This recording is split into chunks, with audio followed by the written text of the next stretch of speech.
Youth in Uganda represent the largest segment of the population, with 77% under the age of 30. The unemployment rate of individuals aged 15 to 24 is staggering at 83%, and this figure is even higher among those with formal degrees living in urban areas.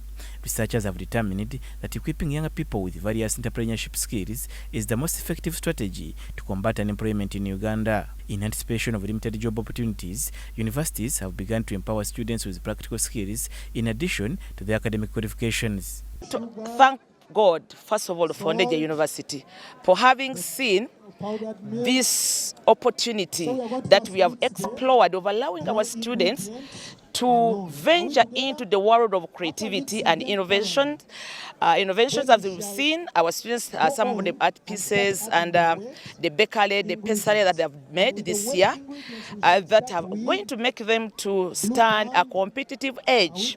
Elizabeth Mwanguzi, coordinator of the entrepreneurship department at Ndege University, emphasized the importance of students acquiring these skills during a mentorship class. We want to thank the government of Uganda, because that's where we started seeing skilling Uganda, and also for us as the entrepreneurship teachers and facilitators, we thought of grabbing it, sharing it with our students every year. And as I speak now, most of the students are inspired. They're asking me, when should we are starting tomorrow. Where can we get these raw materials? At what cost? And I'm telling them everything is done. So long as I have given you the taste of it all, we are going to see the sweetness. She noted that in the next 10 years, numerous industries will emerge focused on producing skilled products, highlighting the need to shift students' mindsets towards entrepreneurship. Those that we are rigid to embrace the new curriculum, the competent-based curriculum, they are compelled to do it. Because if you don't do it, you fall out of business. This is the way to go. In the next 10 years, we are seeing cottage industries coming up, mushrooming in all walks of life.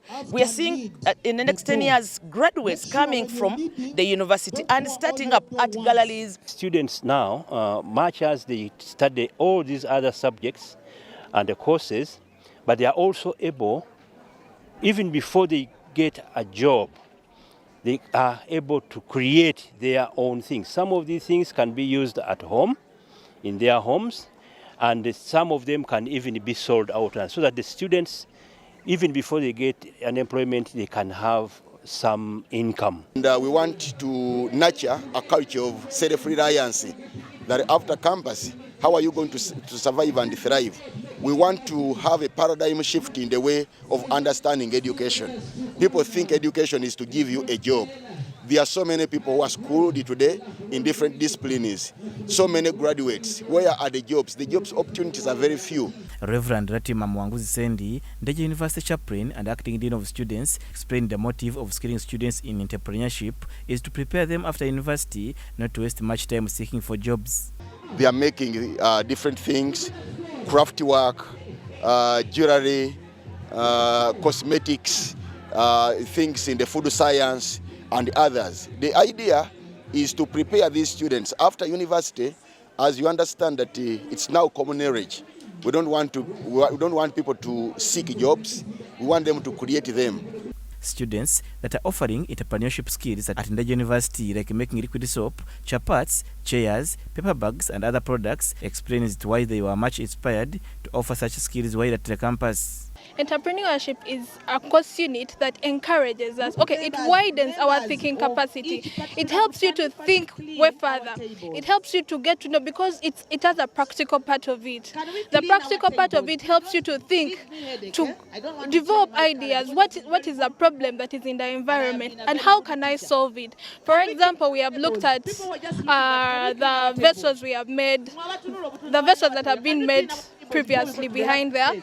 How they are from the garbage, but someone came up with an idea, and they're like, what can I use this garbage from? How can I make something more advantageous out of this garbage? It's a better way to go now for these people that are really studying, and these people that are getting these skills, to get them right now, such that when they're out of here, they don't wait for the jobs. They encourage their fellow youth at different universities to embrace such skills for a better future.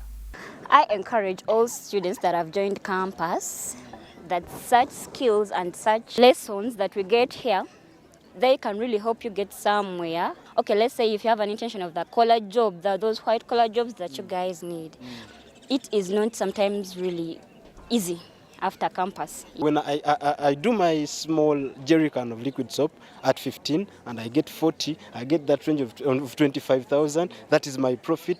I can really do something big in that money. There is money into this because you really don't have to invest so much. You have to pick something that has been littered, literally. All you have to care about is look for money that is supposed to help buy some other materials. Julius Mhomza, Church of Uganda Family TV, News at 8.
The public, particularly migrant workers, has been urged to remain vigilant against illegal labor companies that may engage in trafficking. They are also encouraged to understand their rights. Harriet Asubazuyo, a Senior Social Development Officer for Human Rights, outlined key warning signs to watch for when applying to such companies. There could be things like, for instance, you are told that this job is supposed to start in December, but this is already end of November. You don't have travel documents, you don't have anything to show, you don't have any document that you have signed to show that you are actually going to work in such a place. So that could be a sign that actually there's no clear work which is the other side waiting for you, but also the people taking you are not clear about the requirements of the job or if the job actually exists.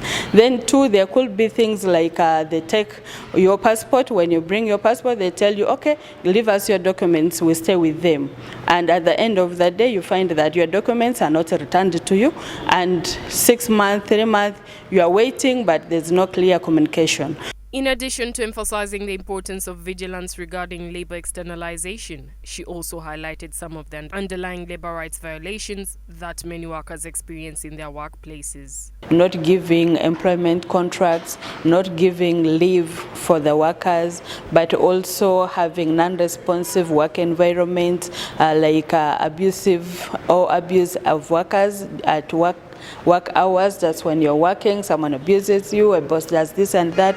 That is actual mistreatment and a violation of a worker's right. She has outlined some of the ways a worker can deal with after their labor rights have been violated. If your rights are violated, first of all, you talk to your immediate person at office. Say, this is happening, but I'm not happy according to my terms of contract. Maybe I'm supposed to be getting this, but I'm not seeing.